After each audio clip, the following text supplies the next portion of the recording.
Hey, this is Monica Perez here with Matt from the Political Darkside podcast. His podcast is similar to the things that we all talk about here: history, politics, conspiracies. I don't know if I should take him seriously, but he does say that he has a degree in politics and international relations, but he also claims to have a diploma in conspiracies. And we know from our professor, Jeremy Kuzmarov, that if you do try to get a degree in conspiracies, you get fired and asked to leave or expelled. So I'm going to ask him about that. He's originally from York, England, but he is right now in Aberdeen, Scotland. So we're going to pick his brain about what's going on over there with Fishy Rishi, and is Scotland going to abandon Chucky 3? I want to know everything that's happening over there, and he wants to know what's happening here.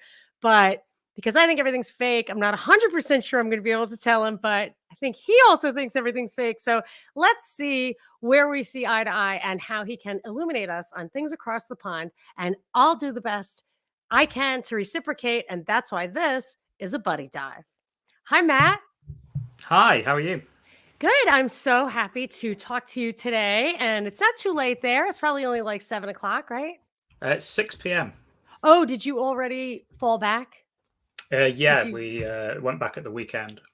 Okay, I think we get that on Saturday. There's only like a week or two where we're not 8 hours apart, right? You're the same as London. You're Greenwich Mean Time, are you not? Yeah, it's good Yeah. these 2 weeks because it means I can watch American TV without staying up too late. Oh, really? Is it? Well, things are so not live anymore, but I used to do like cocktail parties and stuff, and people in the UK, I would start at 8 o'clock at night, and every once in a while someone would pop up and say, I don't know, maybe stay up real late or get up early. But yeah, okay, so we're not in you're not staying up late for us, but we might keep you up a No. little bit late. Okay, so tell us about yourself and your podcast, and kind of, I'm always really interested in kind of when the switch flipped for people and they started realizing that that the BBC isn't telling you both sides of the story. Yeah, well, that's about right. So yeah, I've got a degree in politics and international relations, and also you mentioned the diploma in conspiracy theories. I mean that is a legitimate certificate from a website called centerofexcellence.com. They do things like from like basic language studies, and somebody actually marks like your mini essays and stuff. So it's called the Center for Excellence. Yeah. I mean, it's rubbish, but it's real. Yeah, that's a little too generic for me to take seriously. It's like getting an award in the field of excellence, I think, is a Simpsons thing. Okay, so Yeah. you have a degree in the field of excellence with a concentration in conspiracies. That's really funny. Do you have it? Can I see it? No, I'll have to send you the file. You It's got just it. Oh no, you got to print it. I'm not going to frame print it that out way. and frame it because it's rubbish, isn't it? So I know, but that's what's so funny about it. Okay, keep talking.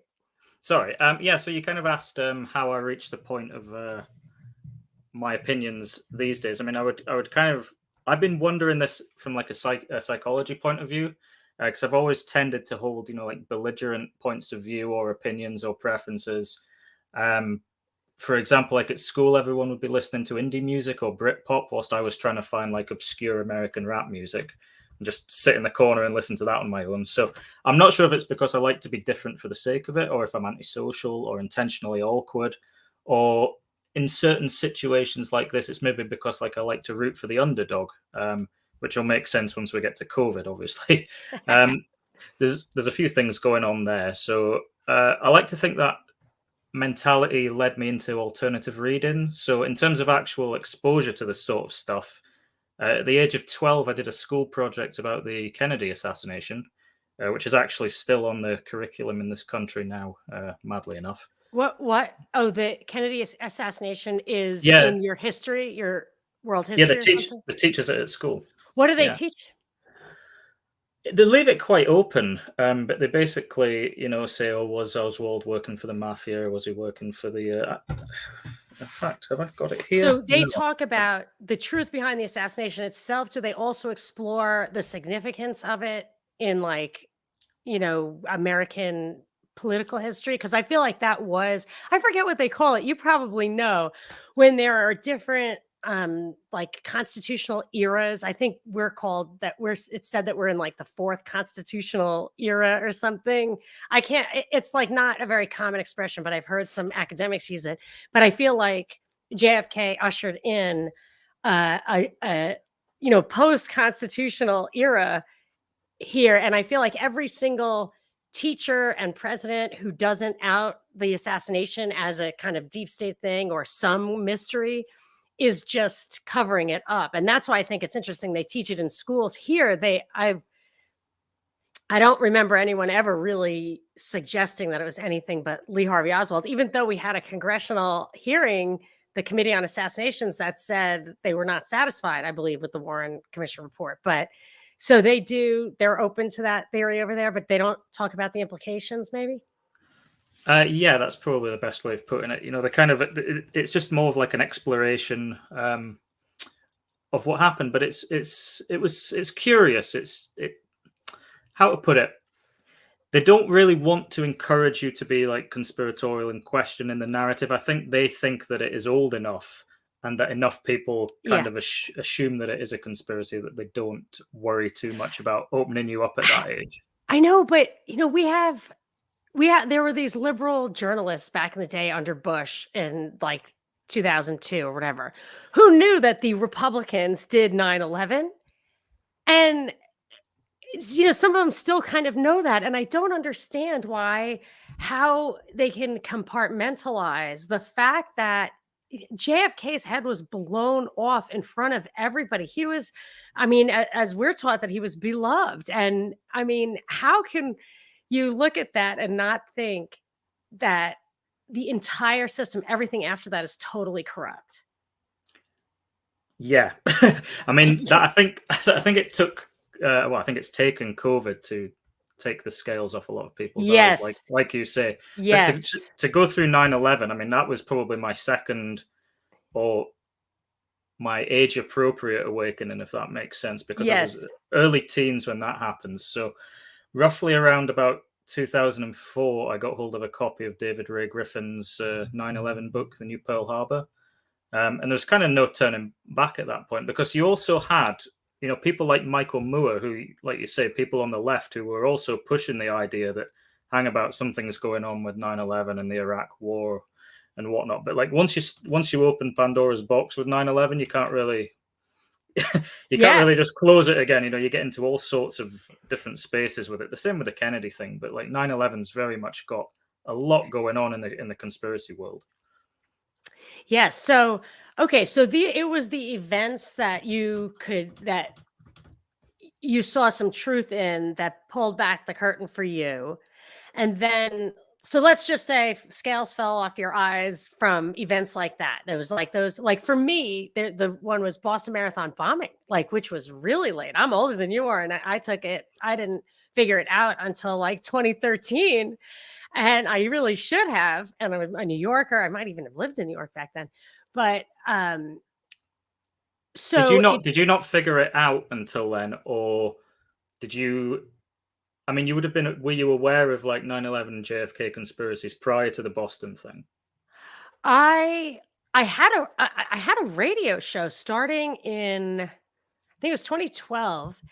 And I would come up, I would say stuff like the JFK thing. I liked Alex Jones. Like, I absolutely was all there. And I remember I would say over and over again, like, I don't think 9/11 was an inside job. And I would have people call saying, like, how can you not know that? I can't believe they let me be on the radio, probably because I was saying that. But for me, and I said very clearly, I don't believe they would. Not that I don't believe they could, but I just don't believe they would do it. It's absolute murder. It's treason. I don't believe they would do it. And then when I saw the Boston Marathon bombing, those guys were in the CIA. The Tsarnaev brothers were, the older one anyway, was in the CIA. Like, they definitely killed that guy. They were definitely pretending something because they weren't acknowledging. And once I realized that they did the Boston Marathon bombing, whatever it ended up, it was a cover up, it was a plot, whatever.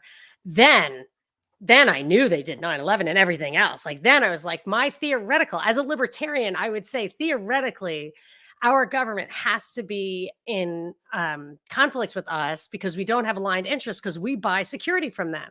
So they have to, if it's all in their power, make us feel insecure. But I had no idea that we had crossed that Rubicon. And I just would not think of it. And then I realized later it was either a black mass or it was the same thing that any king or president would ever think in conscripting, drafting. You know what I mean? Like kings and presidents have killed millions of people in the past for this geopolitical ends. And I guess they just thought, well, we're not drafting 18-year-old cannon fodder. We're drafting 40-year-old stockbrokers, which is just shocking. But that's exactly what happened. So yeah, I didn't know, and now I know, and there's no turning back. But now so let's maybe, and I finished. Sorry, I'll rewind to just after reading that book. So I then went to university to study politics and international relations, but I went in with the background thing going on in my head, basically, of like, oh, so they've done 9/11. And then it kind of made like studying politics and international relations kind of awkward because, you know, they want to say X, Y, and Z to me. And I'm kind of like, well, this is rubbish. So I kind of like literature. It's fiction. You have to think of it as a class of like a play.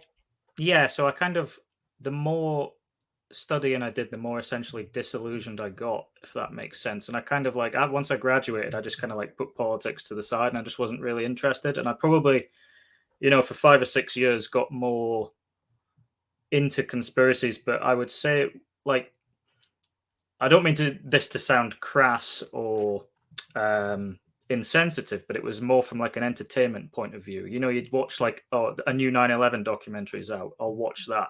Oh yeah, it's so plot heavy. Even Alex Jones he's histrionic, he's entertaining in that way, but the plots are fantastic. I watched one, I was going to tell you about this, on Paul McCartney is dead, which he is not. Like I really researched that. Yes, he is. Sorry. No, you're wrong, and I'll tell you how I know. But there's a great fake documentary thing, mockumentary. It's like 90 minutes. It's fantastic, edge of the seat stuff, but I don't even believe I'll tell you why I know that he's not dead. But okay, keep going. Yeah, we'll definitely get back to that. But no, yeah, so it was from like an entertainment point of view, you know, watching conspiracy documentaries and whatnot. And then we kind of went through 2016 when we had Brexit and we had Trump, and everything just kind of, it was as if somewhere in the background somebody had said, let's try and red pill a lot of normies now and see what they do. And that kind of culminated with Jeffrey Epstein's death. Like everyone was talking about that. Like people who had no idea who he was suddenly were saying, "Oh my God, did you see Jeffrey Epstein died?" And blah blah blah blah blah. And you're like, okay, so now everyone's a conspiracy theorist. And then 2 minutes later, we've got COVID. I found that like that transition was very quick, very concerning. I have to interject. I hope you don't mind. This is a go for it. Yeah, okay, good. All right. Some people think I interrupt too much, and I totally interrupt. I'm from New York, but you got to roll with it. So, so the thing about, the COVID thing coming down just when people were waking up to that, and that you had a guy in the White House who they would call that. I will tell you the absolute tell for me. One day I woke up and there was a box from Amazon and there was a book in it, and it was Ted Kaczynski's Technological Slavery. And I was like, what the hell? And it was like in a fugue state. I had been watching, I think, Forensic Files or something 2 days before on CNN. And they talked about how he had just published his manifesto in book form in 2017. And I mean, I wasn't drinking, I wasn't doing anything, but somehow my brain just ordered that book. And I was shocked because I have about 1,000 books and many of them are totally off color, or not off color, but like would be scary conspiracy things if someone was looking at my purchase list. But this scared me when it showed up. If I want to recommend that book to anyone, I'll put it in a brown paper bag and I'll send it to them myself. I will not send it to them via Amazon. And yet I did that to myself. And I thought, why was it in February 2020, I get this book, I am programmed to buy this book that tells me to get off the grid, that tells me that I need food. You know, I need to grow my own food. Like it was weird because it was at that moment that they were telling us that we couldn't buy food, and that supply chains would be disrupted. And I mean, it was amazing. My awakening to like my TED pilling was 1 week before COVID. I actually listened to a podcast you did with Dave Smith, which Oh was yeah. that same month, and you kind of hinted at it in that. I might have. I That would was probably not roll out the Ted Kaczynski on poor Dave. Dave he might have to do a double take on that. But I mean, because it sounds like a bad word, and he was a murderer, so of course that is bad. But a lot of heroes, it seems like Che Guevara, right? Isn't that the big thing that people wear this T-shirt and he was a murderer? I think probably most of the heroes in power have probably killed, but it was terrible. And that was, he was not consistent with, for example, Elul, whose ideas are, he basically are reinterpreting. And that guy was like a extreme Christian pacifist. So I think it was Kaczynski's MK Ultra experience that snapped him. But it is weird that very approachable manifesto was being promoted by CNN right then and there. And I wonder if it's to get people, just like vax mandates and stuff, maybe it's to get people like the hippies dodging drafts to withdraw from society, to be marginalized, by to homestead and check out that way, or to lose their jobs and check out because they're not willing to get a vax. I mean, I don't know if maybe they were just trying to peel off 20 or 30% of the population that they did not want participating.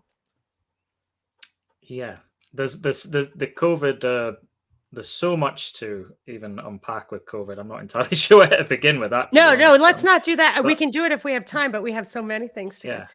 But I suppose the point of COVID coming along, I mean, was the idea that like the conspiracy theories, suddenly they weren't abstract entertainment anymore. It's right at your door. And now, like you, my worldview is entirely colored by, thinking things like everything's fake news, the World Economic Forum, digital control systems, etc.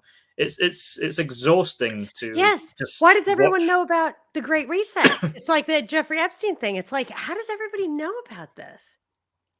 Like, how is it? Why is that something that is memed constantly? Like, why do I have access to that? Why am I still on Twitter? I am never rude to anyone, but I never hold back, basically, on anything I actually think. I mean, why? It's just weird. I'm not sure. I mean, in terms of Twitter, I think that's probably how we all know about things like the Great Reset. Yeah. But then, obviously, you get the Twitter that you deserve, essentially, don't you? It's everything's curated because we choose who we follow.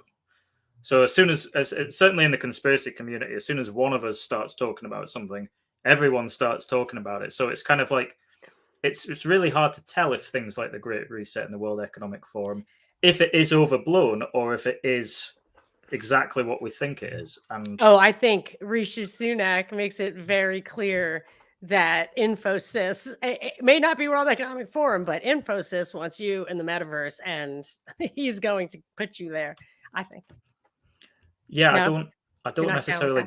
I don't disagree with that at all. That's the thing. But like I say, it becomes exhausting to, like, just say you want to watch the news and like, oh, here's this week's prime minister contest or whatever, and in the background of my in the background of my head, it's just constantly like, all right, so what's this person said about the World Economic Forum? Well, that's the thing. Yes. None of them say anything about it ever. They just all turn up, and then suddenly they have those policies in their heads.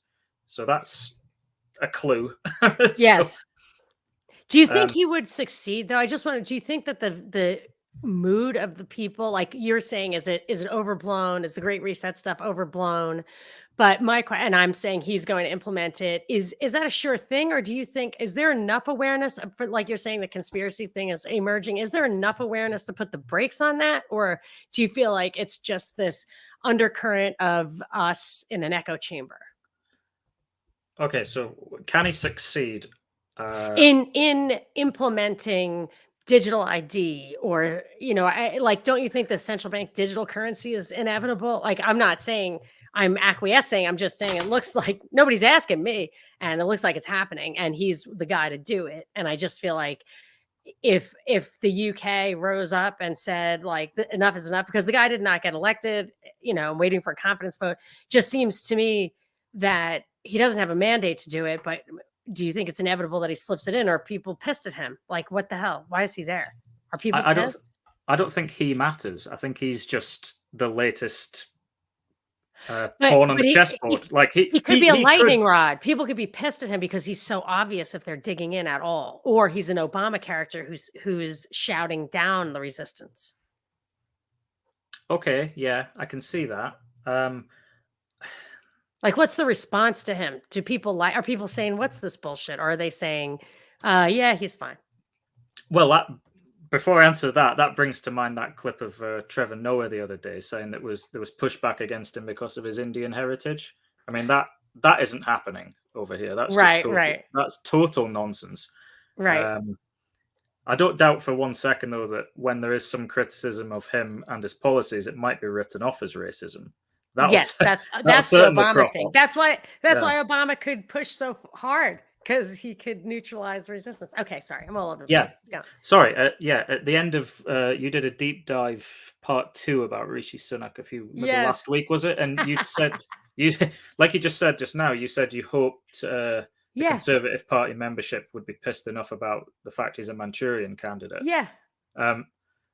To me, that kind of overestimates the say 200,000 members or so. That they're far from like awakened in that regard. Like they might push back at the superficial party political level, if that makes sense. But I understand completely. It certainly wouldn't be any deeper than that, because like, oh, he's a World Economic Forum guy. They'd be the first to call us conspiracy theorists. Okay, because they'll just engage on the level that is presented on the BBC. They're like, I'm for that policy, I'm against that policy, not this guy is a Manchurian candidate and he needs to go. And if they did say that, then it really would be called racism, because they'd be like, oh, what, he's a pod person because he's brown, like that could, The party membership and a lot of the electorate actually really liked Boris Johnson. He was likable. You'd go to the pub with him, certainly, but you absolutely wouldn't trust him. I mean, his dad wrote extensively about depopulation. He was well into all the Club of Rome stuff, Malthusian ideas of... Oh, yes, that book. I can't believe I don't have that book. Yeah, so I mean, his dad's probably his handler, if I had to guess. But I mean... So Boris himself he's enjoyed the climate agenda for a long time. There's even clips of him on TV some 20 years ago, claiming that his own persona, the lovable, bumbling, moronic, with the messy hair, moronic jester type thing. Yeah, it's an endearing act. He says it's just an act. He says I absolutely believe that. Oh, you hear him say it's. Yeah, he says I just put it on. Make everyone think I'm stupid, and then. And then do what I want. I think Trump is like that too. Like, if you look back at his early days, he had some media coverage and he was a very serious, he was pissed about stuff. He knew how to get things done. He was a failure, I think. He went bankrupt and stuff, but then he was trained as an actor. I think it's very much similar. Yeah. And they kind of have the same thing, crazy hair and, say stupid things. Yeah. I would think the same phenomena that was the Brexit vote and the Trump vote. I mean, I would suggest they were both pushed as the faces of those. I mean, obviously Trump is the face of the Trump thing, but the anti-establishment. Yeah, like the Tea Party over here for a while. Yeah. I mean, I think if you want to really subvert the whole thing, you could argue that they might have been intentionally placed there to intentionally undermine the anti-agenda things, organizations such as the EU, such as the American establishment, oh, so you support Brexit, you must be an idiot like Boris is, basically. Yes. He's a taint agent. That's my expression, the taint agent. He will taint you just by agreeing with him, which is so annoying. Yeah, I mean, that's the thing. Like, a lot of what Trump said was good and right and, would have made a positive difference should he have been able to implement half the stuff he was talking about. But ultimately, it was him that was saying it. So you saw the response in your media. Like literally everything he ever said and did, they would just go the opposite way just for the sheer hell of it. Didn't matter if it was good. He could never receive any credit for anything because he became the bogeyman for almost just the American working people. Because, like you said at the beginning of this, it is a war on the normal person. The government has not got the same interests, and their interests aren't aligned with you, certainly. So, Yeah, and I mean that's I go back and forth in deciding whether or not they are. I mean, it feels very, I don't know, mercantilist or feudalist or whatever. They just the human being, the masses, are the source of wealth, and if you can, make the elite small enough and the masses rapeable enough, like you can really really get rich on top, and you can take everything from the people below, not only to support you in the hierarchy. And I think it's funny that Truss, her name is Truss, a truss is like a support. I feel like she's just supporting the arching facade between Bojo and Fishirishi. But they can absorb your wealth, but they also keep you down by robbing you of that wealth. And I know I sound like a Marxist when I say stuff like that. It's not that. It's an elite thing. They can give us Marxism, give us communism, capitalism, whatever. I enjoyed your conversation with Parallel Mike, by the way. That was really, really good. And I like the way you're talking about the ideology and stuff, and it's just irrelevant now. Yeah, I mean, you'd mentioned a minute ago as well. You'd said, can Sunak actually implement any of this stuff? Have you ever seen a documentary called Hypernormalization by Adam Curtis? Oh, I thought I had all of Adam Curtis's. I had a whole collection in CD in case it got, or DVD in case it got banned forever. But no, hypernormalization. I didn't know that one. Was he an inside job or what? Because the friggin' DVDs have the BBC on them. Well, I mean, this is the irony, right? It's on the BBC, but there's plenty of like stuff in it that people like us would watch and go, okay, he's not wrong. So basically, his argument in hypernormalization is that the politicians can come and go, the parties can come and go. It makes absolutely no difference. They're all essentially middle managers for this system that is a runaway train at this point, that nobody can stop and nobody can do anything about. And if you extrapolate that out to, the collapse of fiat currency, the implementation of digital currencies, vaccine passports, for example, that sort of thing, climate, carbon, what's the word? Carbon credits. So your carbon's going to be limited when you try and move around. It's actually like not to be black-pilled, but it's inevitable in a way that's they see it as human progress. So it's going to happen whether.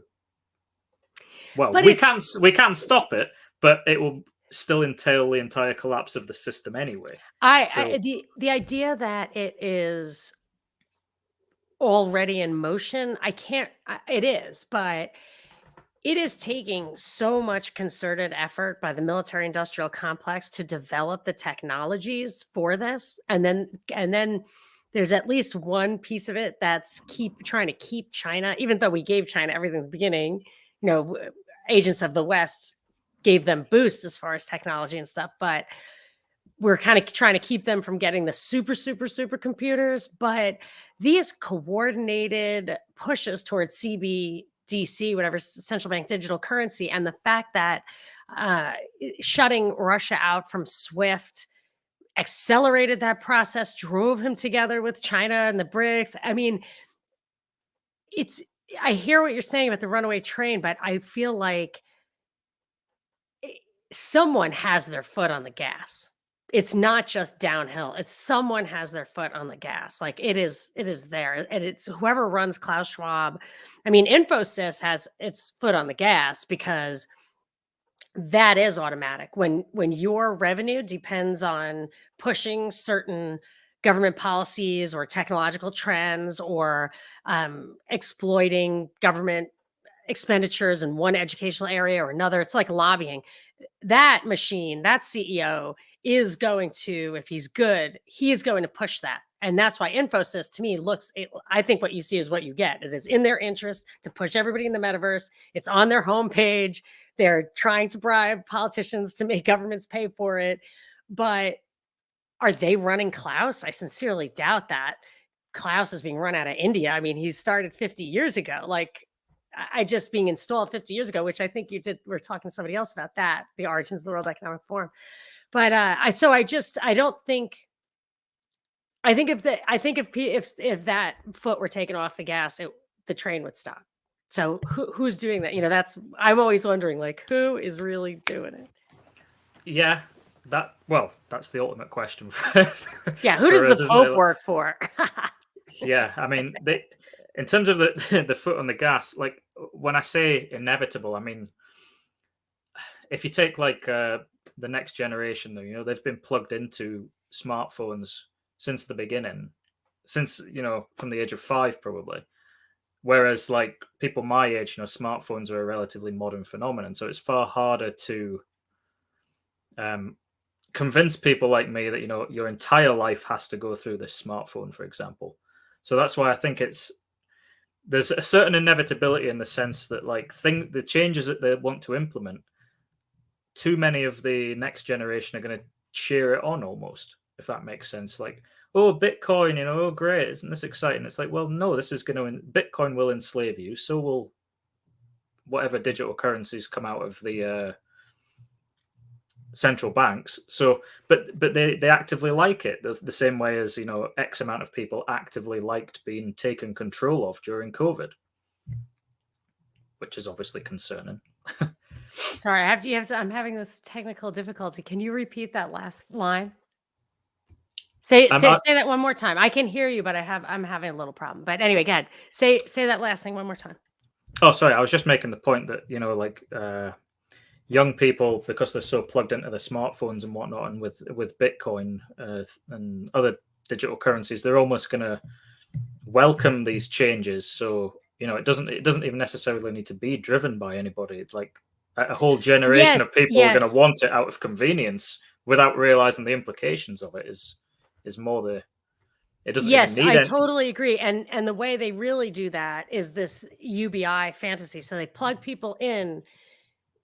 I think Alison McDowell was talking about this. Like, it doesn't cost them much to keep you human if you're mostly in the metaverse. If they can get you to build the metaverse, get the government to pay for it, they can kind of say, okay, you get your UBI, and the UBI can be very low because you're not moving.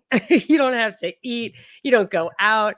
Like, there's nothing there. And you can, I don't know if she even brought in the idea that what Bill Gates patented this thing where like your actual movements, drive like the Bitcoin or whatever that he's patented.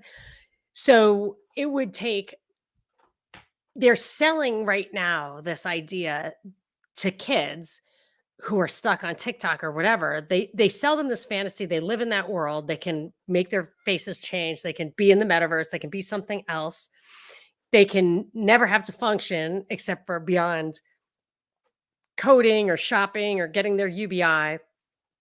So yes, I agree that they want it.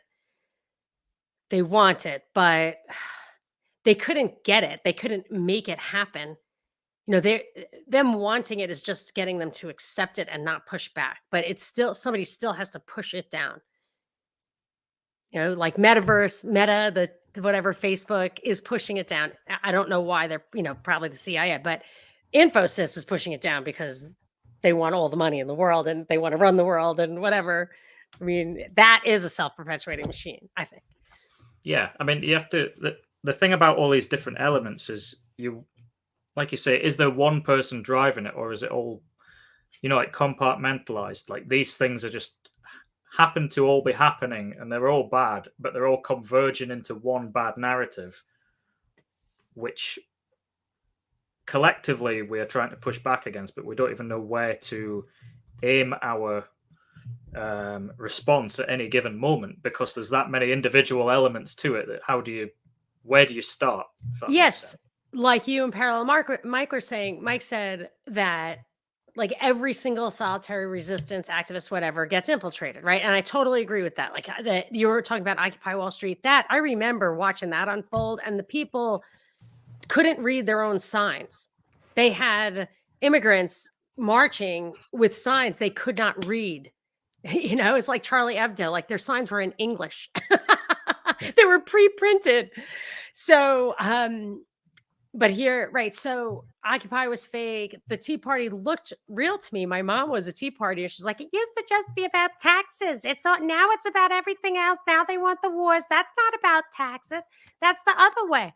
So, but when I watched the moment, it was Santorelli or whatever, that the Tea Party was born. It was a rant like on MSNBC. So it was a rant on a news show. And the guy sitting there was a guy who ended up in like the head of the Consumer Bureau or something under Trump. He was an old guy who at that time was the president of Rothschild Inc. in New York. And he was on the screen when the minute, the day the Tea Party. And I personally think unbelievably that could easily have just been a coincidence because the guy didn't say anything. He wasn't orchestrating it. But I agree, like all of these activist movements and what you're saying, like where we don't even know where to focus. And so I don't know what Mike does, what his parallel systems are, but I worry that even that, like if anything gets loft, it gets infiltrated and not totally derailed, but directed or confined. And I don't know if there's anywhere to go with that, Matt, but like, no, I know what you're trying to say. It's kind of like how if somebody gets too big, are they allowed to get too big precisely because they are pushing a different agenda or leading us down the garden path? Like, just as an easy example, take QAnon. That was obvious. Like, I say obviously, like, I wouldn't say I bought it hook, line, and sinker, but I certainly enjoyed reading it on a daily basis, if that makes sense. But it brought a lot of information to people's attentions. But then I also don't believe that it was Ron Watkins sitting in his basement in the Philippines. Right. I mean, so who? Right. So something has directed that and directed people. That was very obvious. Like that, the QAnon tagline, while Trump was doing crazy thing, was trust the plan. I mean, that was it was 100% the cult of the prop for the cult of personality. Yeah, but the point being that like there was enough information in there that actually brought people to the point of being interested when Jeffrey Epstein died. So I also think that moment is when they panicked and pushed the COVID button because there was enough of us that went, hang about, all these elites were doing what? And then nobody talks about it anymore because COVID yes. Yeah, some people say that about like the lost money in the Pentagon being outed the day before 9/11. I know. Literally the day before. 2 trillion. Whoops, where's that gone? Yeah, the numbers are actually too big. Like there has to be double counting in there, but I take the point. Like that's a good time to bury something. Yeah. To return briefly yeah, go. To about the idea of the conservative members pushing back against Rishi. There's one thing to say for some of them and a handful of the MPs is that some of them did have libertarian leanings and limited state power leanings during COVID. David Amos, for example, was chair of the Vaccine Passports Committee, and he appeared to be in opposition to that sort of thing being pushed along. But of course, he was murdered. But fact checks will tell you that was, of course, a random act of Islamic terror. So, what? I mean, that's a Pandora's box in itself. I think you were on something with the Ole Damagard, weren't you? Yes. Rebunked. Yes. Yeah, and I mean, that gets us into dangerous territory, given that Alex Jones has to pay his how much trillions is it now? I mean, that's what they say, but that's definitely not possible. I worked out that he didn't really defend himself, so I smell a rat with all that too. Yeah, well, I worked out that every person on planet Earth would have to donate $34,000 to him so that he could pay. So it's not too bad, is it? No, his thing fit right into the pattern for me of all like the January 6th stuff and terrorism and stuff where they don't actually have a real speedy trial in front of a jury of the peers to adjudicate the facts and the issues. So they act like he was found guilty, but he forfeited, in my opinion, and that doesn't prove anything. So I smell a rat with that whole thing. So maybe he's an idiot. Like he could just be somebody who's a pawn who's getting, used and abused and will be thrown away later. That's quite possible. But I don't If read pe- anything into that one. Go ahead. yeah, I mean, if people like Alex Jones are the useful idiot or the pawns, then it kind of leaves us in a situation where, like, like you said about movements, who they get too big, they get infiltrated. Yeah. Who is left for us to not worship, but kind of, get behind in this sort of. Now, well, like there's two, it's kind of like the facts and the issues. There's two things. Who can you, believe? Like where can you get information or analysis or whatever? And then who can actually either, galvanize people or find a focus. Like you'd have to have you can't have everybody just spinning off in different directions. You would have to have some kind of plan, whatever the plan is, whether it's parallel systems or, infiltrating the White House and calling martial law, like whatever people want to do. But we can't. But I guess for me, I feel like on the one hand, like the fact stuff for you and me and Alex Jones or anybody you're listening to, the Pope, not for the facts, but this is a good example. I don't think, I could be wrong, but I really think that if you're paying attention, you can tell if there's something a little bit wrong with what they're saying. And like the Pope, they're like, how would you know if the Pope was an antichrist? I'm like, I think you would know because he wouldn't be good. Like this Pope could be an antichrist, could be the antichrist. I mean, he's wrong about a lot of stuff and he does stuff that's fundamentally at odds with the religion. So, but if he did everything right, it would kind of, I just have never seen that. I've never seen anybody there's no tell. There's just a little tell that it's like, why do you think that? Like John McAfee didn't think 9/11 was an inside job. I mean, that's ridiculous. It's implausible. He thought the moon landing was real. It's implausible. Well, maybe he hacked and saw all the documents, and that's what he found.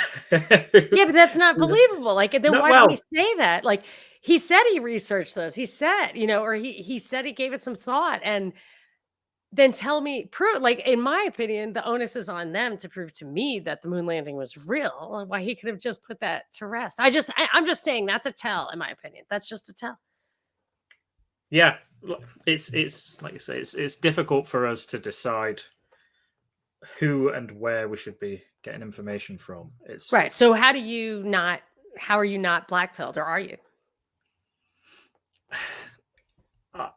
to an extent, yes. I mean, like, I think there's enough good people out there, but I think the idea from that Adam Curtis documentary, hypernormalize, easy for me to say, hypernormalization, the idea that it is all just middle managers and we are on that runaway train. It's if you look at like what happened when Liz Truss came in last week, right?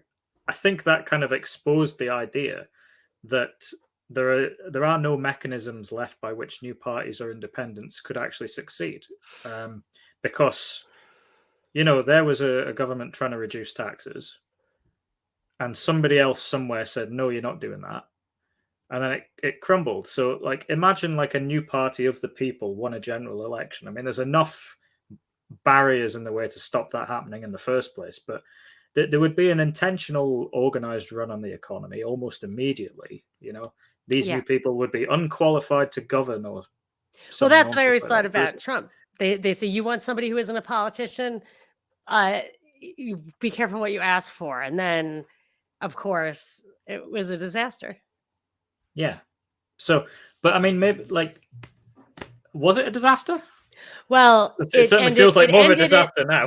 It ended in disaster. And what I said all along was that all I'm saying is at the end of 4 years, we will not be headed in the right direction with this guy.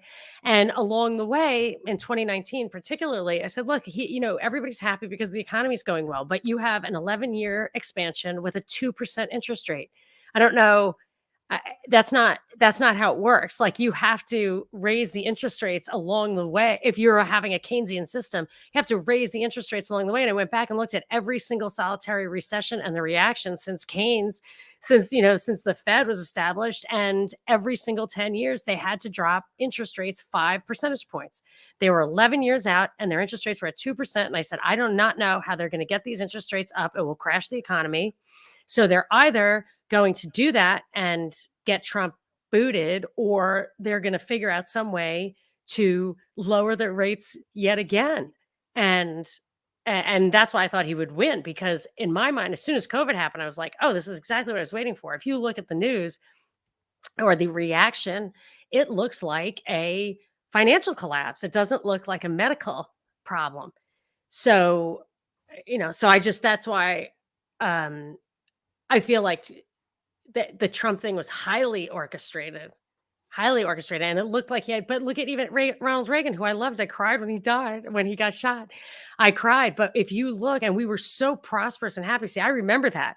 You remember 9/11, but I remember Ronald Reagan. Like, I was a kid, and I mean, all the clothes were neon, and the music was upbeat, and you listen to like that stuff from the day. It's just like, it was really a reflection of the mood. I mean, people were hopeful the Cold War was going to end. He was gorgeous. He was an actor. You loved him. And you go back and look, and the debt grew exponentially. We were just getting credit cards and going to the clubs. We were just going bananas on credit. That's what that was, if I look back. So you can say Reagan, these are the 7 fat years, but they were really just the 7 spendy years, I think. And Do you not think we just owe so much now collectively that it's not even worth, like, once you owe 1 trillion and acknowledge you're never going to pay it back, you might as well owe 200 trillion. Yes, and this is what I think about that, is that the debt cannot be resolved within this paradigm. So no, there's no chance of it being paid back. That's what the CBDC, I personally think that the debt, this reckless, insane debt, like the stimmy checks, it's just insane. They closed the economy. Like, they didn't have to close anything. Like, the people who were working are not the people who are dying. So they didn't have to do that. They did that. They shut down everything. They put all that stimmy. They encouraged the debt. And in my mind, that the whole point of doing that is to precipitate the collapse that will bring in the CBDC. And that they need a collapse for that. They need a collapse to bring in a new currency. Isn't that how it works? Like the new dollar, the new peso, like it's always the new thing, because they had to have a debt collapse. Yeah, and then we'll be begging them to help us, and they'll come out with that idea and go, "Oh, we'll have universal basic income and central bank digital currencies, and everyone will be fine, and nobody will owe anything anymore. But you also won't own anything anymore, so." Perfect. I'm reading a book called The Mandibles. I don't know if people have heard of this, but it's just fiction. I rarely read fiction, but it's my newsletter is coming out. That's going to be my book recommendation. And it's forward looking from like right now in the next 20 years. And they have some kind of debt collapse and money's worth basically nothing. And it goes through how society kind of collapses in on itself. I'm only halfway through it, so I don't know, but it's a really fascinating exercise to go through. But it was written in 2016, but many of the fears that were being promoted during COVID and some of that realities are in this. So I feel like the template's out there, and there's always a template, that's like the Snow Crash from Neil Stevenson, or maybe this book, The Mandibles. I don't know, but I feel like maybe a cyber collapse will ironically, they do have a way of taking something that is the problem and making it worse with the solution. So if there's some kind of cyber attack, cyber pandemic, which I know the World Economic Forum is promoting the fear of, Infosys also promotes that fear, and it's in their control. So if they want it to happen, it can happen. And then they say, okay, what we need is central digitization, because like now they're like, your data is not safe because it's in a bunch of different places. We want to centralize it and democratize it. I'm like, well, then it really won't be safe, because first of all, you'll have it and you're the jerk, and second of all, it'll be centrally located, and that's that's easier to hijack. Yeah, absolutely. But then you kind of wonder, like, like we said earlier, how far along are they with these plans? Like, just anecdotally, I went to the hospital maybe some point last year, and I'd also been to the local doctors at a different point, all under the banner of the NHS, and they one place didn't have my records from a visit from the other place because the data collection's that poor.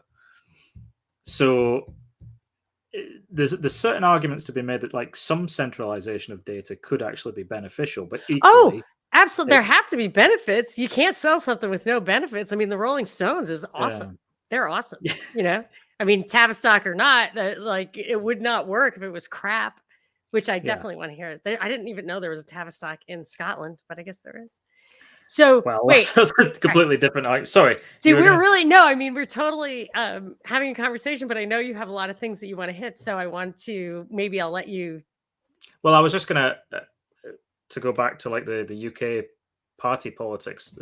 Something else on your Sunak episode, you'd mentioned that like the idea of a general election was possible, and again, not to be blackpilled, but I mean, it likely wouldn't improve matters if the Labour Party won. I would Um, never expect Labor to improve it, but I'm worried because there are so many reports that say that Labor is way more popular than the Tories now. How, I mean,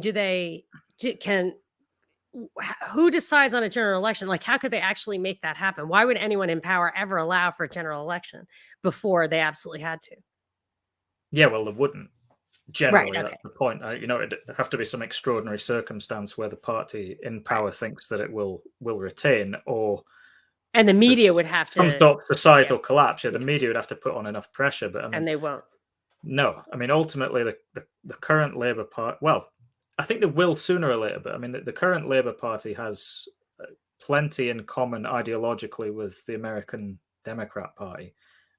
Keir Starmer, the leader, I mean, he's complete, completely unlikable. I mean, all of his speeches he uses emotionalism. So, like every time he would come up against Boris Johnson in the House of Commons, every speech it would be, "I spoke to so and so today, who is a nurse or a teacher, Oh my etc., and they gosh. can't afford to pay this bill, and they are worried about what happens One to person. grandma." So all that Boris could ever respond with was something along the lines of, "Oh, I'm sorry to hear about the situation that so and so is in," because it's just like you can't respond any other way, otherwise you'll get slaughtered. So, Yeah, yeah, you're a jerk. Right? and anyways, I hope you this is what I would say. I hope you directed that person to this welfare office or whatever, because I see like the bums all over California and they have their own corners and stuff. Like you'll see them, dividing up the corners. They get to work in the morning. There was a documentary about like the apartments they live in.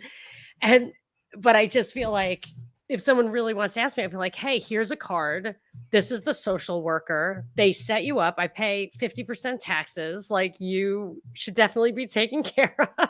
Like I can't afford my rent, but you should get some of the money I gave to this lady. And this is how you do that. Like that. If I were, I might say like and then the guy is going to say, well, it's underfunded or whatever, but that's not even true.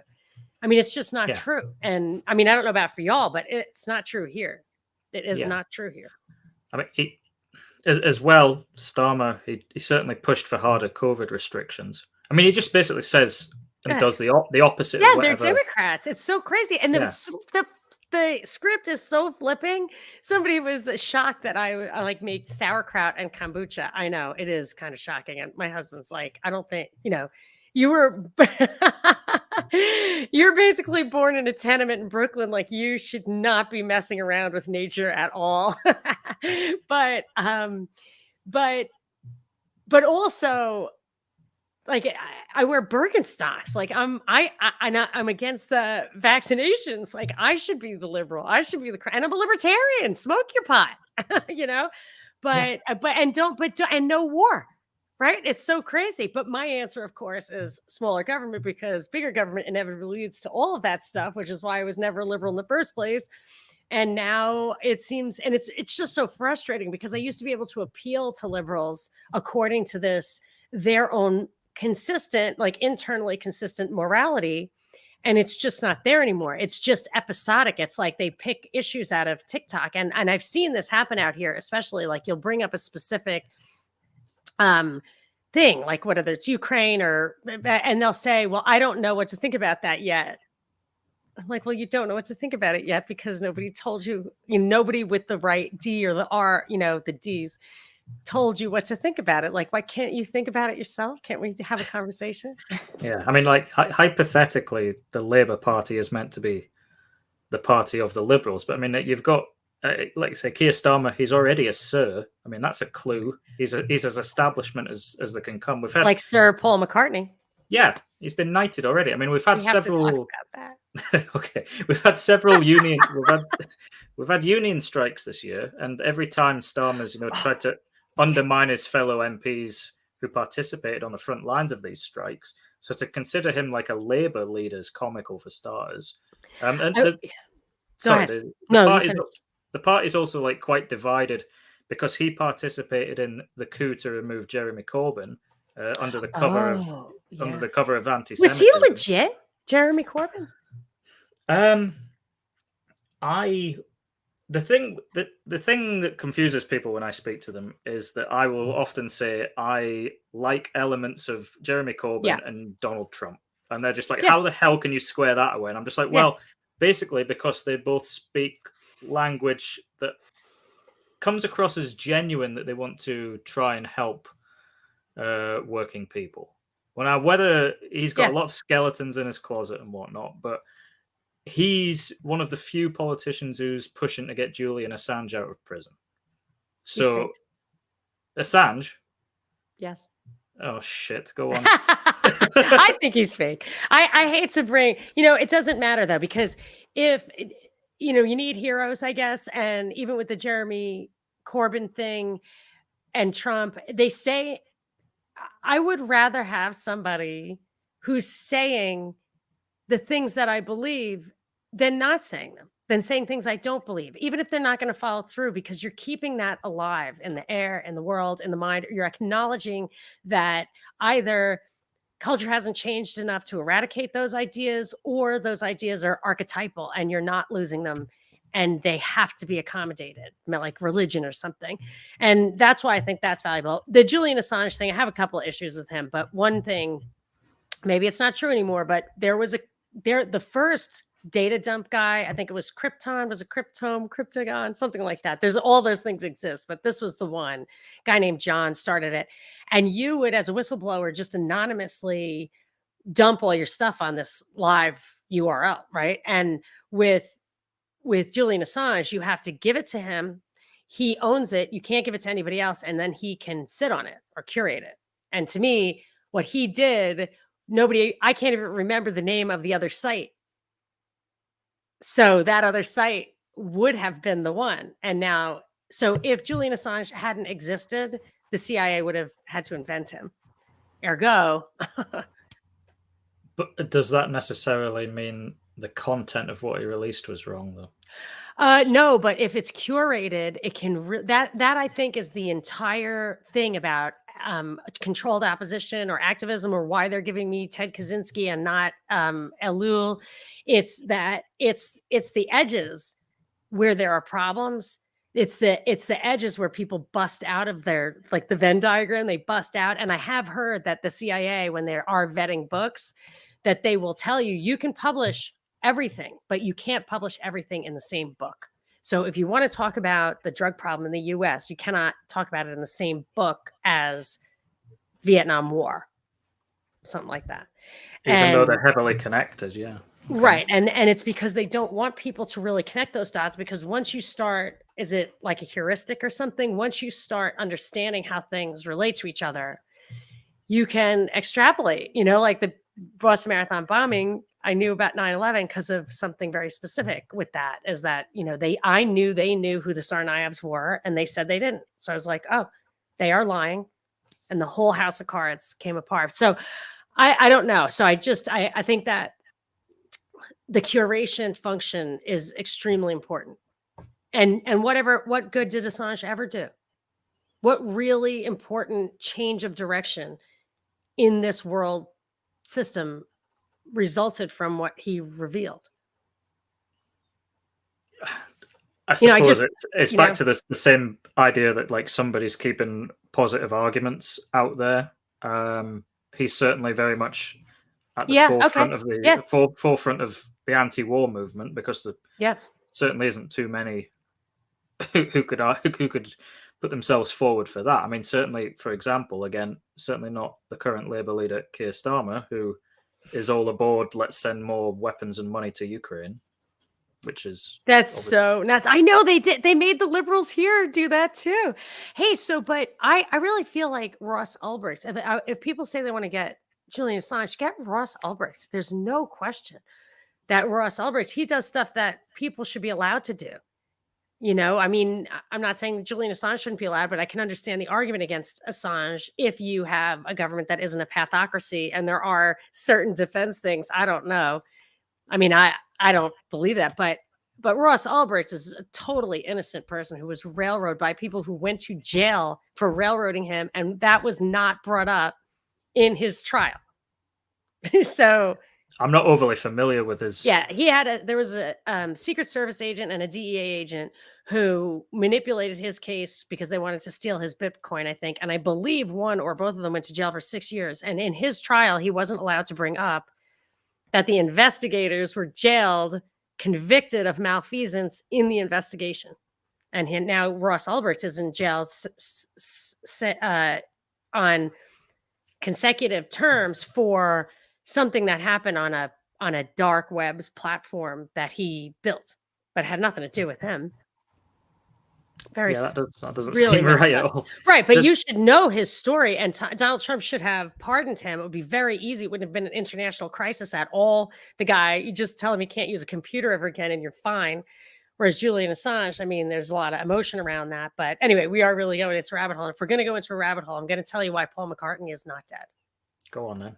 Okay. I stayed up all night. This was one of those things. And I did that with the Tsarnaevs. And I was like, that guy is the same as that guy. I can tell. With Paul McCartney, I found pictures of him throughout his life, before and after he supposedly died. And he has a very distinctive and unique 5 o'clock shadow. Okay. So I just challenge you to go back and look at the 20-year-old Paul McCartney and the 30-year-old, the 40-year-old, the 50-year-old, and tell me how you could reproduce. Who would even think of that? But I suppose isn't the point that it was a lookalike, so it would have to be a pretty good one if they were going to try and pull that stunt. It would be pretty. I would argue it was impossible.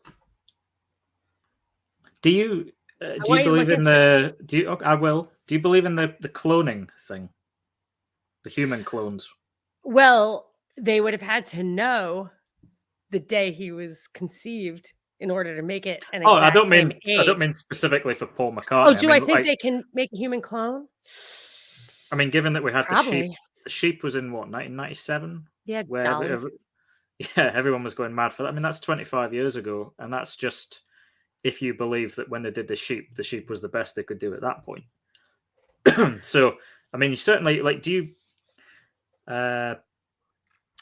You were saying about Paul McCartney's got his 5 o'clock shadow, and then do you looking at Joe Biden? Do you think that's the same, do you think that's the same guy as it was even 10 years ago? I do, and I don't really know why. I mean, I don't want to be fresh, but why would I even bother looking into that? What's the importance of that? Why would they do that? And why would I care? He's just, I mean, I would put the hand up the back of one puppet or the hand up the back, if it's a monkey or a, donkey, it doesn't matter to me. Well, I mean, yeah, I suppose. Seriously, what would the difference be? Well, the idea that they can do that obviously should be. That they would do that would be. Yeah, but he was the worst of the worst from the beginning. He is 100% consistent with what he ever was just a gaffe-prone, sinister, self-serving, greedy, traitorous politician.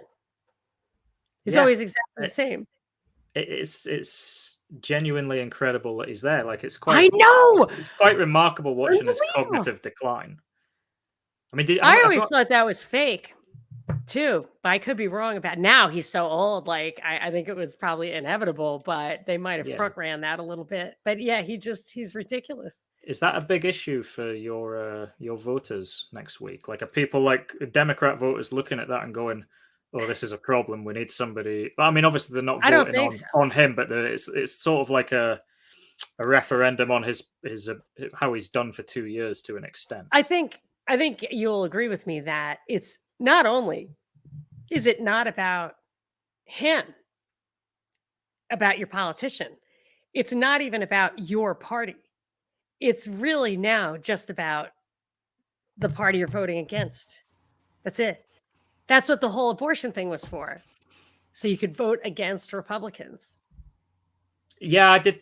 I said that to somebody when it came up. I was like, "There's Yeah, absolutely that's no good. reason for them to crowbar the abortion issue open Yes. again, like right now, Right. because like it's already heading towards like a Republican victory. Why is this being brought up again?"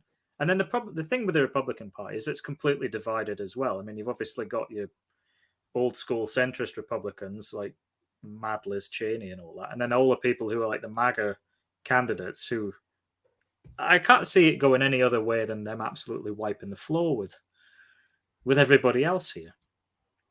Really, I mean, The anyone who's got The Republicans will wipe the floor with the Democrats? yeah, as long I That's what it can't seems like. I mean, that's what they're saying. What are they calling it? The red tsunami or whatever? red wave, But who yeah. cares? You know, like Well, yeah, look, the but Democrat look, it's terrible, right? It's terrible, but and all we ever think is Democrats raise taxes, they increase spending, but look at Trump. Look at how much money was spent under Trump. And they're like, "Whoa, was it a pandemic?" It's like, really? You know, I just don't even understand why he basically bankrolled these governors for implementing terrible, terrible, unnecessary, damaging, awful policies. And the Republican governors weren't doing it as badly. So he was bankrolling Democrats by justifying the lockdowns with this continuing emergency order, and then signing off on these federal programs. I think. I mean, maybe I'm not looking at it right, but I like I don't said think with Reagan, I think the supporters of the MAGA movement and Trump are two separate things now. If that makes sense, like absolutely, I agree. it's a runaway train. Like there's I plenty of like that. people Yeah, I like within the that. MAGA people. Yeah, there's plenty of like they are probably like genuine and want to help people and have the ideas, whereas Trump is, probably is the establishment thing. There's plenty of people on the MAGA side who are saying like, well, actually, you're the one who came up with the vaccines and shit like that, and pushed Yeah. that on people, pushed the spending on people. So I think like I say, it's like, have they accidentally red pilled loads of people by putting these ideas out there, and then these movements are getting away from them, so now they have to subvert them with mad shit like January the 6th. And Oh my gosh. Well, you know what January the 6th actually did. yeah, I was waiting for them to initiate an investigation that day. January 6th got Biden that riot that there was no riot, absolutely fake, 100% fake, 100%, 100%. But what it did was it it kept the 4 states who had a genuine dispute about their electoral votes from vetting them and calling for what there was a precedent. There is a precedent in American history of having like a 2-week investigation into that. And in that original case, there was a negotiated solution. But so it got interrupted when Arizona was like in its 4th hour, I think, in its 4th hour of trying to explain the two sides of the issue with the Electoral College. And they had other states who were going to do that. It was going to last for days. That's what I was anticipating because I was following it closely. And then this dumb riot thing happened, fake, whatever. And Mitch McConnell, the Republican, came in and was like, this has got to stop. This is over. Let's just show of hands. Biden. It's like, what? So I think that the January 6th thing was, capital T, the people who, the powers that be, the deep state, whoever you want to say in this case, the people who wrote the report from Iron Mountain specifically, say that they always multitask. So with the January 6th thing, yes, this number one was it was a way to get Biden in, but it was also a way to demonize the right. And they were ready for us. They kept telling us whatever happens in this election, there are going to be riots one way or the other. And that is the number one reason that I thought Trump would win, because they said they cannot get the right to riot. It won't happen. And it didn't happen, but they said it did. And I missed that. I always forget. I always like get something a little bit wrong. Like I'll be. They came up with something new. Yeah, I do remember. I was watching quite a lot of the what's the name for them? Well, not the hearings, when they had they were doing the investigations at state level. You know, the Arizona one. It was on Was it on C-SPAN, or was it just on like when they were right-side certifying broadcasters? they're certifying the votes? No, they had people giving evidence saying that there was electoral interference. Before January 6th? Was it before? Yeah, I mean, I was feel like covering it very closely, and it started. I mean, I started covering it in December. Yeah. So I mean, it's quite interesting that they used that to essentially shut that debate down. And I'd be very curious. Like, you've already seen Hillary Clinton being wheeled out saying that the far right are going to steal this election and the 2024 election. I mean, how do normal people just square this circle and ever actually go back to just politics of people getting along? Because I like. Oh yes, It's. I want to pick up on that. There's a total. There's a complete paradigm shift again in when I was growing up. The whole thing was that all the politicians would converge to the center because they wanted consent. And now it's the exact opposite. They want conflict. And Trump marked that. But I remember when Obama leaked something that he was abandoning the white working class. I was like, why would you leak that? You know, I mean, of course, supposedly it didn't mean to leak it, but that's ridiculous. So I found the same thing with unions right now. So we have this hyperinflationary environment. People got a ton of stimmy checks and blah, blah, blah. And unions who look to be in pretty good shape, like our railroad workers, who are basically, in a way, not really supposed to strike, like that kind of thing. It's not technically true, but it's very bad form. And it's really makes the unions look bad. And I feel like the same thing is happening, that the union leadership is absolutely against the people in the union. They lie about it. The airline pilots were sitting out because they were not getting the vaccines and getting in planes and stuff. And that the unions lied about what they were doing. But also the unions are rejecting perfectly good contracts. And but the strikes are everywhere. They're contributing to slowdowns and all of this. And I feel like it's the same thing. Like the unions are not going to have the sympathy of the people. And it has that same feel, like they're not looking for harmony. And I don't know if you can connect those two again, but I don't think they're ever going back to like looking for consent. I mean, I think they're really looking for more division. I think the only way you could find the consent again is probably with the kind of thing that they use quite often, and that's one giant event that's so horrendous it just brings everybody together. But like the problem is that event would have to be 100% organic and it can't be questioned. The problem, like so many events now seem to like a meteor. Yeah, I mean, they found one the other day that's going to hit Earth in 200 years or something. Oh, then maybe they can do it, because maybe if you really maybe they realize they're always very clever about how things actually work. How things actually work is a plurality of voters, not a majority of voters, is all you need. So if they can divide people up enough, actually quite a small plurality would be enough to give a ruling elite power. So maybe if they say, well, look, we keep doing 51% Democrat, 49% Republican, why don't we do 31% Democrat, 29% Republican, and then a bunch of, homesteaders and green people and space cadets and whatever. And then nobody's really paying attention to what that one party in control, like, it's just there's so much infighting that you don't expect to build a majority consensus, like that is how it works. Like nobody's happy with the outcomes. Yeah, I mean the issues are probably too divisive that people are never going to actually square them away anyway.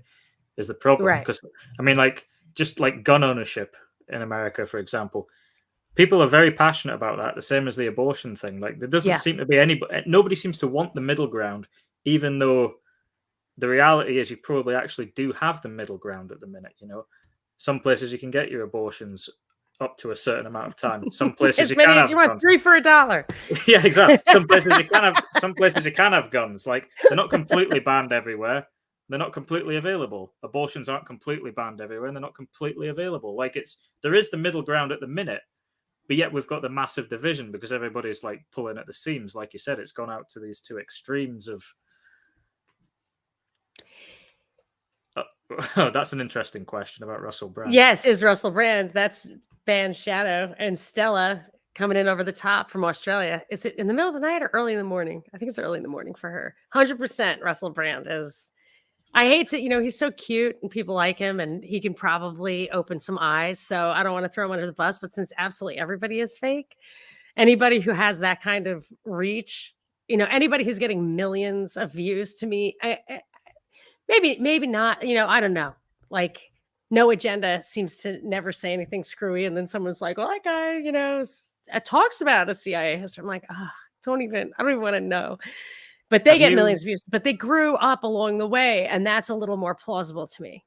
Yeah. Well, he was famous before he started talking about all this stuff as the thing. Yes, So yes. And he would have to make a decision. He would have to take a chance that he was going to be totally canceled. And I think he should have anticipated a 99% probability of that. And maybe 100 guys did it, and he's the one who survived. I don't know, but I have some. You could say whatever you want, and then I have to ask you about 3 things that. Before. Okay. He do you know Gordo from those conspiracy guys? I think you've yes possibly yeah. He's so funny. Yeah, I just love his. He was just, one time he's just like, our shows are so long, people get dehydrated. It's like yeah, he's funny. He really funny. I spoke to him a few months back. He absolutely hates Russell Brand. Like, he's all aboard the idea that he's controlled opposition and whatnot. And I obviously respect Gordo's opinion probably more. Yeah, than I Russell always want to Brand, talk to him. So if you know Gordo, tell him I want him on my show. Yeah, no problem. I'll message him. But yeah, sorry, what was the 3 things? I have 3 things. Okay. Protests. What are there any protests in your news today? What's happening over there? I keep hearing about protests, but I'm not sure. Are they anti-Ukraine war protests or pro? What are they? No protests? There's no protests going on in Europe, UK? If the only protests that are happening in the UK at the minute seem to be just stop oil protests, where they're just vandalizing precious artworks, seemingly, for in the name of let's stop oil immediately. That's about the size of it. I mean, like, we seem to have lost the ability to constructively protest in this country, and certainly the ones that when we do protest, the media absolutely ignore it. Any of the COVID lockdown protests, they didn't happen according to the media. Yes. Certainly BBC didn't have them, but at the same time, they couldn't wait to publicize the Black Lives Matter stuff. So again, it's obviously curated media. Yeah. Yes, I agree with that statement. The artwork vandalism is disgusting. Yes, that's just awful. But to take that into like a bigger point, there seems to be like this weird like degeneration of culture, or like not like book burning, but like at the same time as they're doing this vandalism of artwork, there's a program on Channel 4 with Jimmy Carr where they're picking different like precious artworks. Granted, a lot of them are tainted, but they will pit them against another one, have a conversation about it, and then decide which one to destroy. And it's like, well, that's a very odd thing that you would have open debates about destroying artwork. Like, but the caveat being that some of it's stuff like paintings by Hitler. So But equally, you don't pretend he never existed, do Yeah, you? well, Because you won't it's learn any ideal. lessons from that. You won't learn any Yeah, lessons definitely. from. They want you to forget because if you really dig in, then you see, eugenicists and all of that stuff, and that's the last thing people want. Okay, so I want to keep going. Mm. What about we had a question from JJ Boogie. He said, let me read the tweet that he Is that the guy from Arrested Development? Yes, yes, Yeah, he lives in Atlanta and he is a fan and friend. cool. So, yeah, that's super fun. And so he is interested in he said, "My time before last in Edinburgh on tour there was a stabbing at a hotel just a few hours after our show. Not fun checking out when there's police in hazmat suits cleaning up blood in the lobby of your hotel." What is it? Is there a lot of street crime there? I do recall people saying that, and I attribute it to not enough guns. um, yeah, I won't necessarily disagree with that, but that's obviously a much broader conversation. There's a lot of knife crime in the UK, particularly in London. That See, I don't see knife crime. A man has an advantage with the guns. Those are the great equalizers. I feel like I'm totally fine with gun control as long as it doesn't apply to women. Sorry, what? I'm just kidding. I'm not fine with gun control at all.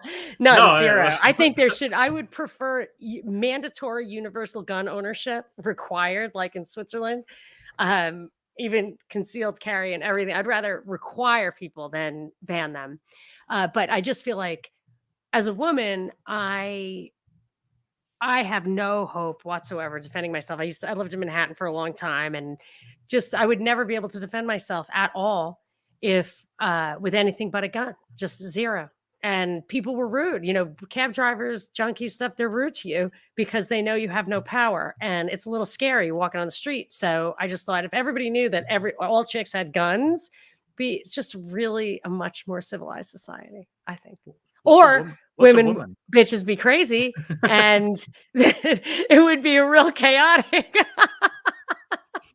As soon as the full moon comes out, it's just like sprays of bullets everywhere. So I have to refine my theory a little bit. But yes, so the street crime, what's up with that? It's probably just more about general decline. People are poorer. There's crime naturally goes up when that happens, but like I say, it is more knife crime than anything that is a concern. Certainly in London, in terms of guns, I mean, yeah, that probably won't happen in this country. But equally, I don't think for 1 minute that they should remove your guns. I think it's one of those things where once it's in place, you can't unpick that essentially because all that's going to happen is the bad guys are going to keep their guns anyway and still do what they were going to do in the first place. So it's daft. The I mean, bad guys the bad guys who work for the government and the bad guys who are in the crime, and they like well, that. And of course, you need crime to justify the government having the guns. So it's yeah, a system that just works too well. I would certainly feel more comfortable if we had at least guns on our properties, especially when Jeez, the yeah. especially when the societal collapse happens. Well, that's in this book, The Mandibles. I didn't even think about all these homesteaders and everything. I'm like, for every cow, you need like 4 guys and a gun. Like you've got because people, as soon as the cities collapse, they will overrun your homestead for sure. Like you have to be ready. And my father used to teach me that too. I was in a suburb in New York and he had dried food in the basement and he had 9 kids. And he was like, he would teach everybody how to use the rifles because he said, look, we're going to have to defend the food. He was a big Red Scare guy. He was from World War II and stuff. He was really so he trained me like everything. I learned so much from him. And meanwhile, thinking he was completely crazy, rejecting it all from the beginning. He also thought like evolution was a hoax. I'm like, you're insane. My mother's like dinosaurs are fake. I'm like, you're insane. And they then thought that I went too far. And now I circle back and I'm like, you guys don't even know the half of it. Yeah, I mean, However, dinosaurs are fake, but totally, in terms of totally. like being in New York, like I made the mistake of being in the subway after midnight a few years back in New York. I mean, yeah, there's an argument for having guns if ever there was one. Jesus Christ. I mean, Yeah, like and it wouldn't be like that if terrifying. people had guns because they it just wouldn't be like that if people had guns. You know what I mean? It's only like that because people don't have guns. Yeah, I mean, Like, it there's, I wouldn't be mean, scary if you thought getting out of line would cause you a real problem.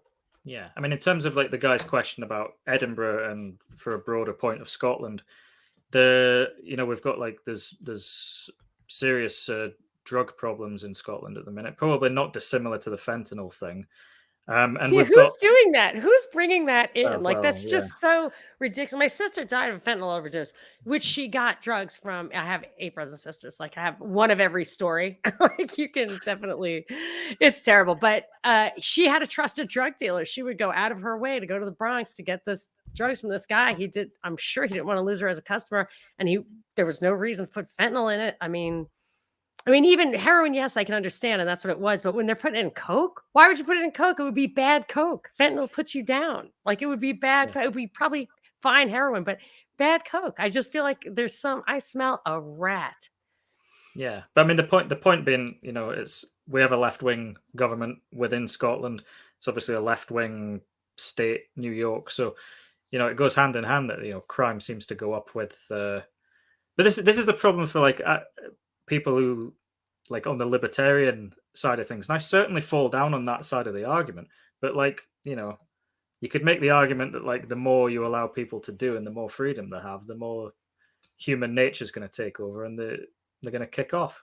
So yeah, that's a very awkward.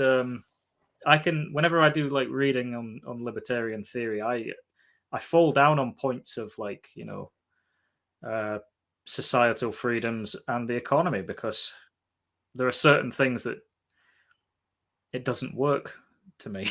Wait, I need another example. Well, like completely unrestricted free market economics is just going to result in one person owning everything anyway. Oh, I completely disagree. I could not disagree more. I definitely have my problems with the libertarian stuff. And I'm reading this thing about the church, and they're like, yeah, you can't deny someone a just wage, which I know, and I live that personally. And it's like, and the point is, you're really not allowed to. That has to be a tenet of the society, and whatever. That's something like a negotiated wage is not necessarily a just wage, but or whatever, like the default wage. So I have problems with the libertarian thing, but if you had I believe that if you had unfettered free market, that there's an economic concept called the race to zero. And if you're making profits, so what you do is you invent something. You invent something and you make a ton of money because you're the only person who has it, and it's great. And you should put that money in the bank. And then as soon as other people can figure out how to make it, like I don't even believe in patents and copyright and stuff.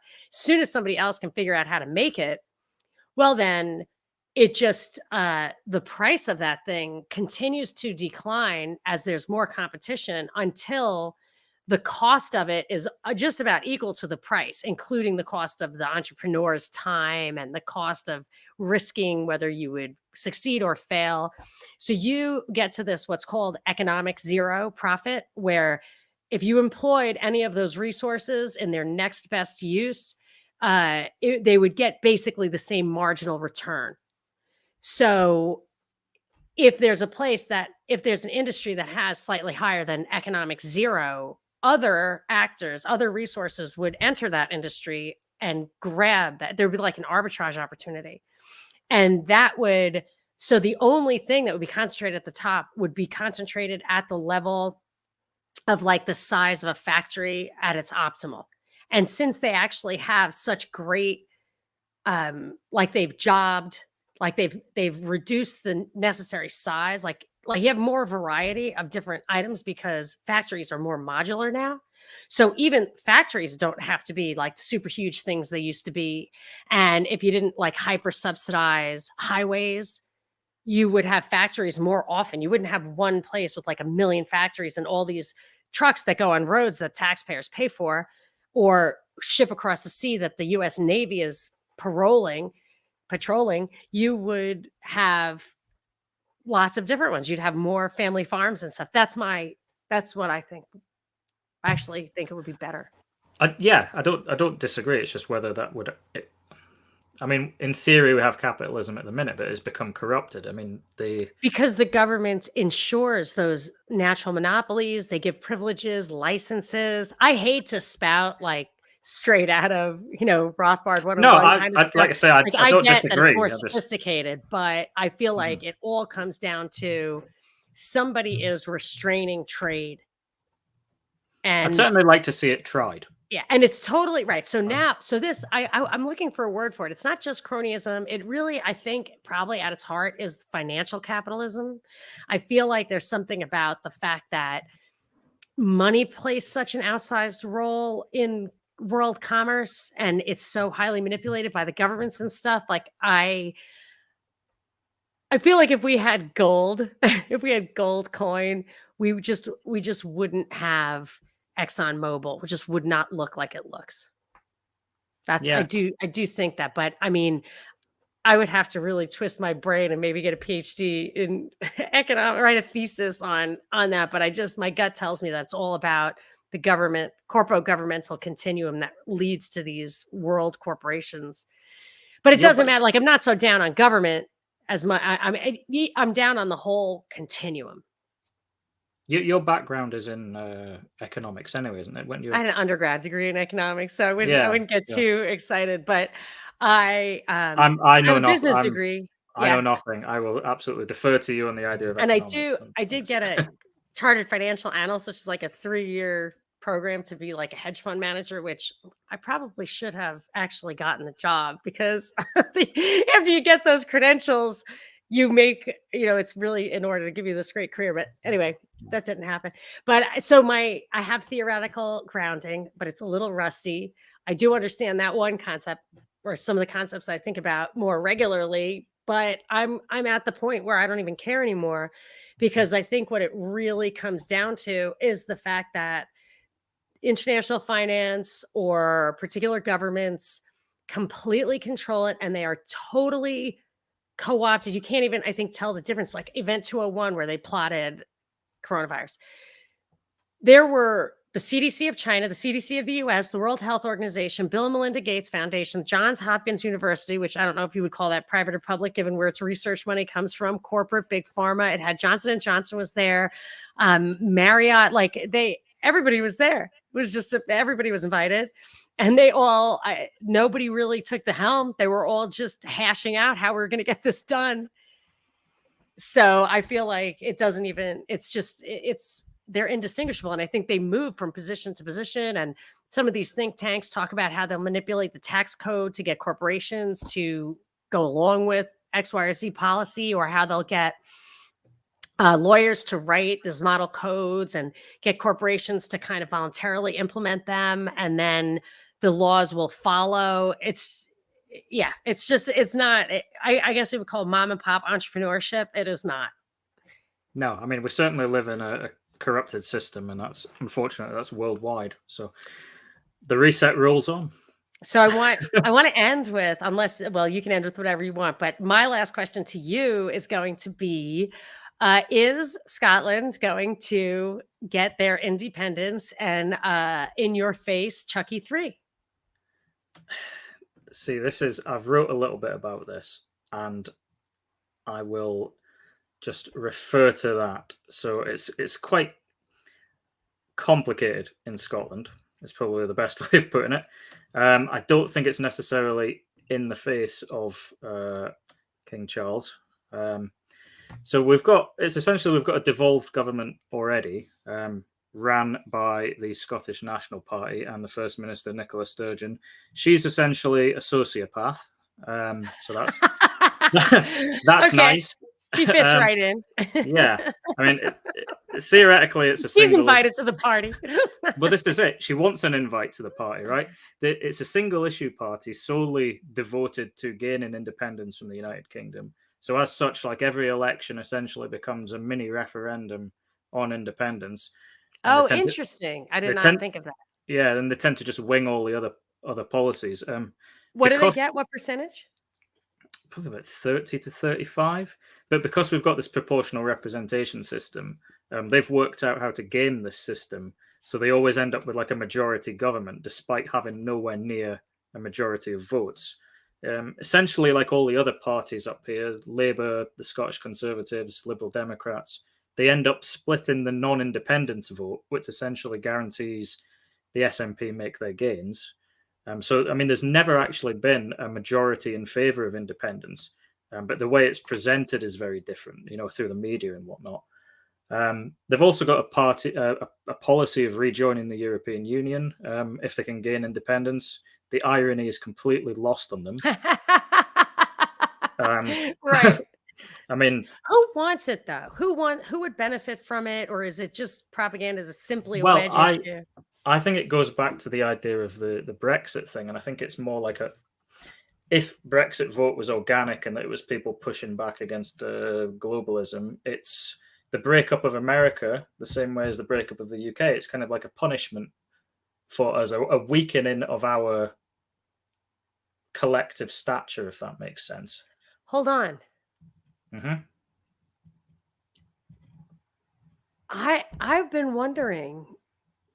It seems remote, but I've been wondering if they are really going to cause a schism, like really actually break up the US, the Catholic Church, or if they create the schisms just to usher in martial law. But,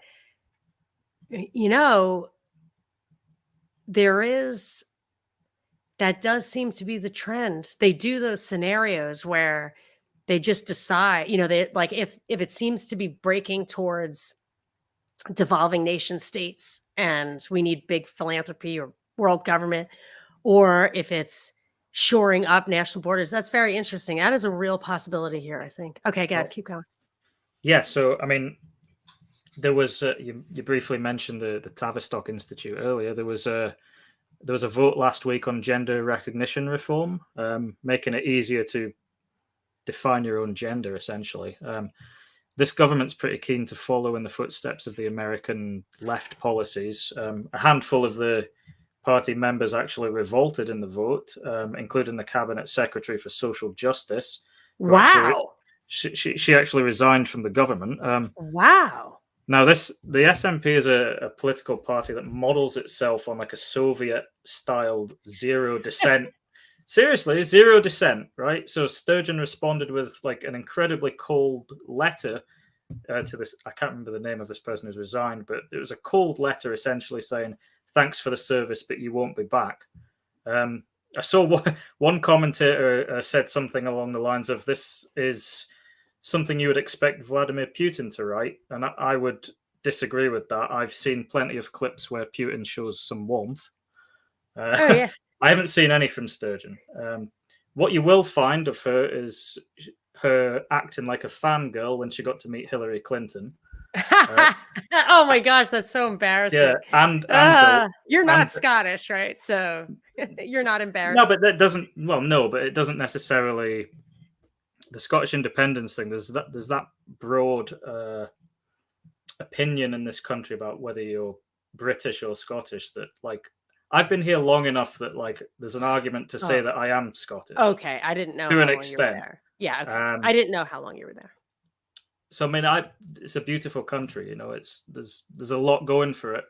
Certainly, independence would not be something that would be going for it. Anyway, Sturgeon, she reads books by Henry Kissinger about AI. She puts this on a Twitter Oh my feed. gosh. She employed Devi Schreider as a COVID advisor. She's a colleague of Chelsea Clinton, I think.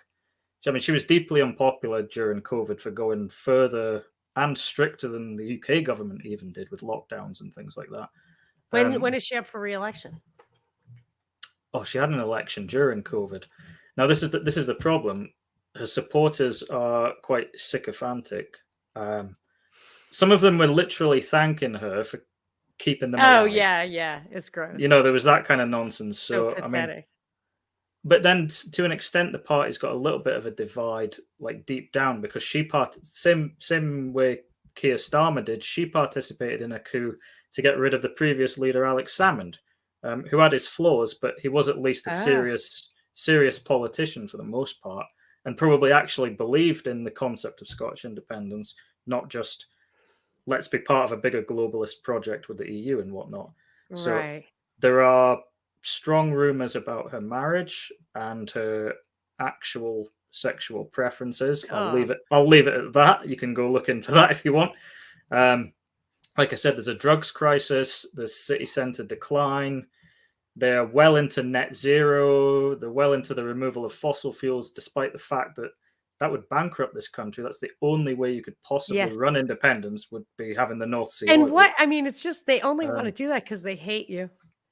yeah, I and the mean, and the worst bit is there's no credible alternative either. There's nobody else you can vote in because they're all like the main opposition here is so the Conservative Party, who are a shambles at UK level. okay, So so but if you were to vote, if you were to decide, would you say you would prefer that Scotland be independent of the UK and of EU or stay the way it is? I think staying as we are within the UK is the Okay. best of a bad Yeah. situation. But if somebody was offering actual independence, I'd be Yeah. more curious about exploring that. But Yes. that's only if you could set it up in like a libertarian manner. Like I Right. actually one of my previous podcast episodes is a conversation with the leader of the Scottish Libertarian Party, and that's essentially his position is that like he's pro independence, but Right. not in this manner. Like there's a Yeah. lot of What my difference would it friends, make? yeah, a lot of my friends consider the SNP and Scottish independence as to be something positive, but it's kind of like they say like it's a price worth paying, getting into bed with this devil, as it were, to a means to an end. And it's like, well, is it? No, it No, it's isn't. not, because you're just going to end up like they're a globalist party. Yeah. Like you said earlier, Yeah. it's That's ridiculous. globalism light. She wants to be Hillary Clinton. She can't be. Nobody can. She No, is. that's not the answer. It's not worth wasting your effort on trying to make something like that happen, I would think. Yeah, and this is all It'd be very it's disruptive. yeah, and this is unfortunately to the backdrop of a beautiful, spacious country. The Highlands are incredible to visit. Ah. The whole place is stunning, but it's going to shit basically. But Oh, that's sorry. I'm sorry to hear that. So uh, what what did we not hit that's on your list? on We my can't go list, through a lot because we can do a part 2, but we got to wrap. So I don't want to wrap with that. Something that oh, if you need to if wrap you it up, did some that's homework, I don't want to leave it on the cutting room floor. well. No, I mean, the only thing I was curious about was did you did you watch any of the John Fetterman debates or the I single debate? didn't. I get so first of all, I hate politics. So Mhm. it's just true. Second of all, I really feel sad for people who are being embarrassed. So I did want to know and see if it looked totally 100% legit. Like, did it really look like he was trying his best and unexpectedly was ridiculous? Well, do you know who David Icke is?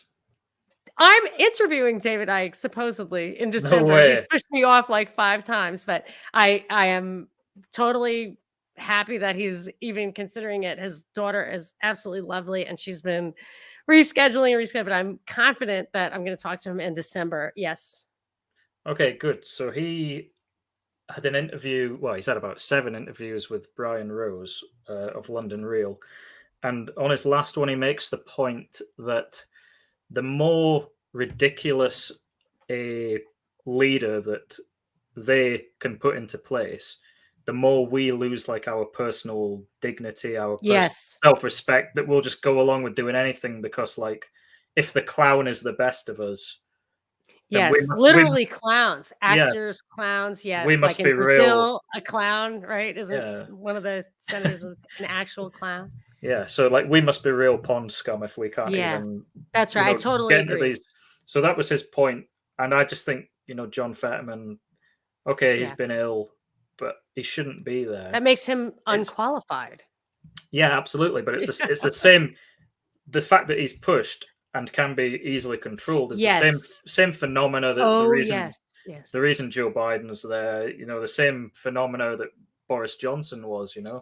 He's an idiot. Joe We all. Biden is not the same. Joe Biden Oh acts like I think that he was a very much the insider. I think he really knows where the bodies are buried, whether if he's non-compos mentis now or I don't know, but I do not think of him as a puppet or a clown or anything. He acts like one, but But not because not the same way Bojo and Trump. Like Bojo and Trump, I think, whether they know it or not, their persona, whatever, that's a very on the surface. I think Biden was deeply, like, he claims to have written the USA Patriot Act, which means that he was involved in the Oklahoma City bombing, I think. And he is, in my mind, he's really bad. I don't ever talk about him. I don't care, but I'm just saying, like, he is a totally different creature. But because he knows where the bodies are buried, he can be controlled. But the point. Oh being he can be controlled because they could just shoot him, and they should, and probably will. I shouldn't say. Oh, sorry. Oh my gosh, I didn't mean to say that. You can get in big trouble for saying that. But you can. But the same phenomena that David Icke's pointing out is that, like, we all look at Joe Biden and go, seriously, that's the president. This, like, yes, whether he's putting it on or not. Yes. You know, this guy is not the best of us. He's possibly not even functioning properly. So we all, we go, oh, well, okay, we must be rubbish because, he's there and that's the best we can do and everything. I mean, like you said, John Fetterman is the same phenomena as that. If he wins next week, that's like that too. Sorry, who's that? Gabby Giffords was a congresswoman who was shot and extremely brain damaged, and they say that it's really just that she can't speak properly because she writes these very sophisticated editorials for the New York Times. And I've been, I was encouraged not to say that. Like when I was on the radio, they were like, that's very, rude of you to imply that she's not actually writing that stuff. And I'm like, have you ever seen her interviewed? I mean, she's not writing that. And so if you have someone who really actually has brain damage, I can imagine that, yes, you very, very manipulable. Yeah. So I suppose we'll see if he wins next Tuesday. I mean, I can't imagine. I thought that was just off the table, but I don't follow the race. I didn't follow the race. So I didn't do my homework, Matt. I'm sorry. I tried. I tried to get other people to do it. As you saw on Twitter, I was like, does anybody have any answers to Matt's question?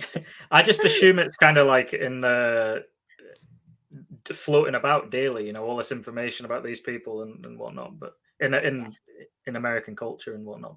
But I think the problem is I seek it out. I'll sit and watch C-SPAN. I'm way more interested in Rishi Sunak than I am in Joe Biden. That's for sure. That's weird. He's fascinating. Yeah. I'm barely interested in British politics. Like I had to go write some stuff down for you. So somehow it's like, it's not as threatening. I feel like you're in a zoo. See, this way it's in a zoo. There's like an ocean between that doesn't affect me directly. But here, if I have to really look at it, look at the face of the devil, I'm afraid it'll singe my skin off. But I can look across and I feel safe. But I would love to get together with you one time. This was a great buddy dive, but sometimes rarely, I'll do a buddy deep dive. So we'll pick a subject and just both do our homework and talk about it for 45 minutes. So I did some homework on Paul Pelosi for you, but we don't have time to get into it. And I'm going to do a deep dive on that tomorrow, which you can listen to if you want the answers to my questions. But something like that, where we're just okay, what's going on? 45 minutes, just data dump. And so I invite you to do one of those if you're up for it. Yeah, absolutely.